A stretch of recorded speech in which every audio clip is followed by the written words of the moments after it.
A 72-year-old grandmother walked into a biker clubhouse at midnight with trembling hands and tear-stained cheeks. What she said next would trigger the largest civilian search operation their county had ever witnessed. This is the story of how 150 motorcycle riders proved that family isn't always blood, and heroes don't always wear badges. Margaret Chen hadn't slept in 36 hours. Her 8-year-old granddaughter Lily had vanished from their front yard while playing with chalk on the sidewalk. One moment she was drawing butterflies on the concrete, the next moment she was gone. No screams, no struggle, just empty silence where a child's laughter used to be. Margaret called 911 immediately, but what the police told her made her blood turn to ice. Your granddaughter doesn't qualify as high priority because there's no evidence of abduction. Kids run away all the time. She'll probably come home on her own. But Lily wasn't a runaway kid. She was a third grader who still slept with her stuffed elephant named Peanut. She was terrified of the dark and couldn't even stay at a friend's house overnight without calling home crying. Margaret knew something terrible had happened, but nobody was listening to an old Chinese woman in a poor neighborhood where police rarely came unless someone was already dead. The first 24 hours passed like a nightmare. Margaret walked every street in their neighborhood calling Lily's name until her voice went hoarse. She knocked on every door, showed every neighbor the photo of her granddaughter in her school uniform with missing front teeth and pigtails. Some people helped search for a few hours, but eventually everyone went home to their own families.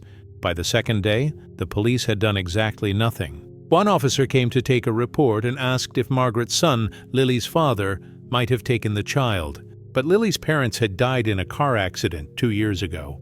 It was just Margaret and Lily against the world, living on Social Security checks in a tiny apartment. The detective assigned to the case said he'd look into it, but Margaret could see in his eyes that Lily was just another case number to him. That night, Margaret couldn't take it anymore. She remembered something her late husband used to say before he died. When the system fails you, find people who understand loyalty. Her husband had been a Marine, and he always respected the motorcycle riders who came to veteran funerals to honor the fallen. Margaret had seen the Brotherhood clubhouse on the edge of town. Everyone said those bikers were dangerous, that they dealt in violence and broke the law. But Margaret didn't care about danger anymore. Her granddaughter was missing, and every hour that passed meant Lily was farther away or in worse danger. At 11:47 p.m., Margaret pushed open the heavy door of the Brotherhood clubhouse. Country music was playing on a jukebox, and about 30 bikers were drinking beer and playing pool. The room went completely silent when they saw the tiny old Asian woman standing in the doorway wearing a faded floral dress and, clutching a photo frame to her chest, a massive biker with a scarred face and arms covered in tattoos walked toward her. Most people would have run from a man like Axel. He stood 6'5", weighed 280 pounds, and had done time in prison for assault. But Margaret didn't flinch. She looked up at him with desperate eyes and said words that would haunt him forever. "Please help me find my granddaughter. The police won't help. I have $127 in my purse. It's all the money I have in the world, but it's yours if you'll just look for my Lily."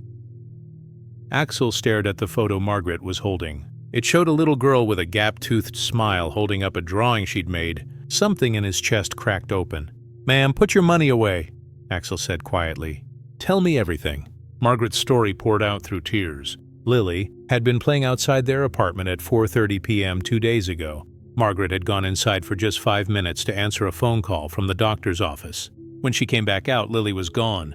Her chalk was still on the ground, her bicycle was still against the fence, but Lily had disappeared like smoke. A neighbor said she might have seen a dark blue van driving slowly down the street around that time, but she wasn't sure.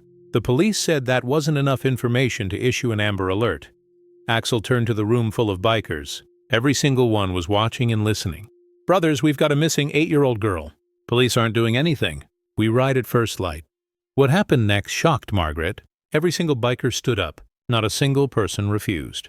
These were men and women who lived by a code that outsiders didn't understand.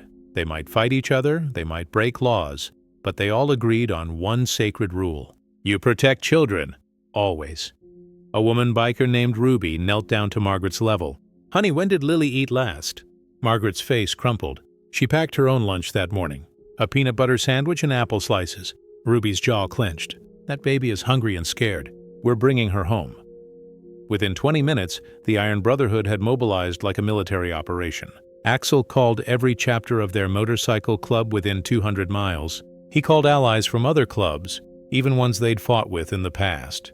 This wasn't about club rivalry anymore. This was about a missing child. By 6 a.m., 150 motorcycles had gathered in the clubhouse parking lot.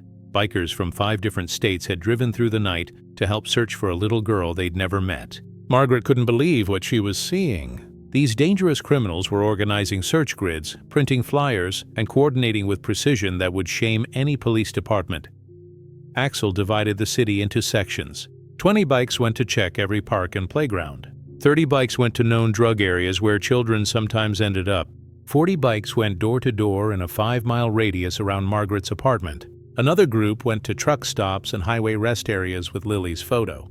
They weren't asking permission, and they weren't taking no for an answer. When a pawn shop owner said he was too busy to look at a photo, 3 bikers walked in and suddenly he had time. When a motel manager said he didn't remember seeing any children, 2 bikers explained that his memory might improve, and miraculously it did. Ruby stayed with Margaret because the old woman refused to sit at home doing nothing. They rode together on Ruby's motorcycle, with Margaret holding on tight and praying to every god she'd ever heard of. Please let my baby be alive. Please let someone find her. At a gas station 15 miles outside the city, a biker named Diesel was showing Lily's photo to the cashier. The teenager behind the counter suddenly went pale. I saw her, the cashier whispered. Yesterday morning, a man bought gas and cigarettes. He had a little Asian girl in his car. She was crying, and he told me she was his daughter having a tantrum. But something felt wrong. The cashier had written down the license plate number because his gut told him something was bad. He just didn't know who to call because he wasn't sure if it was really a problem. Diesel grabbed the information and radioed Axel immediately. Within seconds, every biker in the search operation had the license plate number. A biker named Snake knew someone who could run plates quickly, legal or not. They didn't have time to wait for police databases. The plate came back to a 43-year-old registered offender named Vincent Howell who lived in a trailer park 30 miles away. He had 2 prior convictions for crimes against children and had been released from prison 8 months ago. Rage swept through the motorcycle riders like wildfire. Every biker understood what this meant. They had maybe hours to find Lily alive. 50 motorcycles roared toward that trailer park with Axel leading the way. Margaret held on to Ruby and prayed harder than she'd ever prayed in her life. When they arrived at the trailer park, Axel made a decision that could have landed him back in prison. He didn't call the police first because he knew they'd secure the scene and waste time getting warrants. Instead, Axel kicked down the door of Vincent Howell's trailer with 3 other bikers behind him. What they found inside made grown men want to commit murder. Lily was locked in a small closet, tied with duct tape, terrified and crying. She'd been there for 2 days with almost no food or water. Vincent Howell tried to run out the back door but found himself facing 40 bikers who had surrounded the trailer. There was nowhere to go. One biker held Howell on the ground, while Axel carefully cut the tape off Lily and wrapped her in his leather jacket. The little girl was shaking uncontrollably. Ruby called 911 while other bikers documented everything with their phones to make sure the evidence was solid. When police arrived 10 minutes later, they found Vincent Howell already restrained with zip ties and Lily safe in Margaret's arms. The police arrested Howell immediately. The evidence was overwhelming. His trailer contained items stolen from Margaret's apartment complex, proving he'd been stalking the area. His computer contained evidence of planning. This wasn't random. He'd been watching Lily for weeks, waiting for the perfect moment.